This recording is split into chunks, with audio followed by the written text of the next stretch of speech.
So I thought I'd talk about something that might come up during a live trial. So I'm going to talk a little bit about bad character today. So this is something that you probably study during your postgraduate studies. So when you get to bar course, LPC, SQE, etc.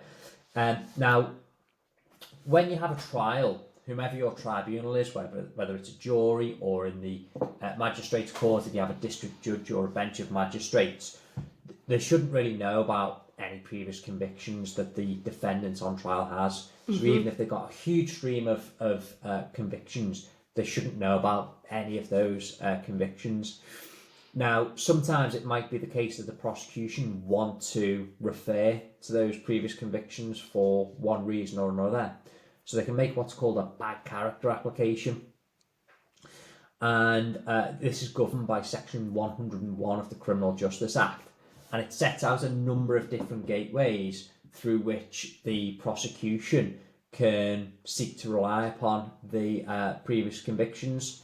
So what the prosecutor would do is, in advance of the trial, they'd normally serve what's called a bad character notice. So it's a written application setting out why they think they're entitled in law to bring these up. And although the criminal procedure rules could allow for this to be decided on the papers, normally you would have an oral argument about whether the bad character evidence is admissible.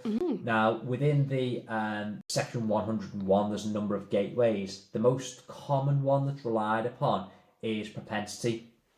So what the prosecutor will be saying is that given that this person has committed the same offence before or similar offences before, this shows that that individual has a propensity to commit these types of offences, and therefore it makes it more likely that they're going to commit the same offences again. And of course the defence would seek to oppose that, either on the basis that the criminal convictions are limited in nature, and they were so far in the past that they ought not to show that there is a propensity there. There's a number of different ways that can be challenged, and the leading case that interprets that statutory provision is the case of Crown and Hanson from 2005.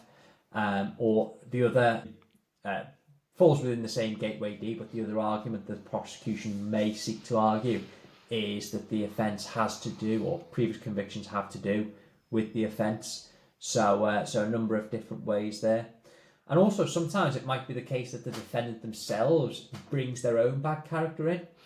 I've heard you talk about this. Yeah. This is usually when they say something they shouldn't in the witness box. So they might give an impression, so, oh, do you know what, I'm a great guy, I've never been in trouble in my life. Lo and behold, they've got a massive string of convictions, and in which case then you go through the gateway of having to correct a false impression given by the defendant.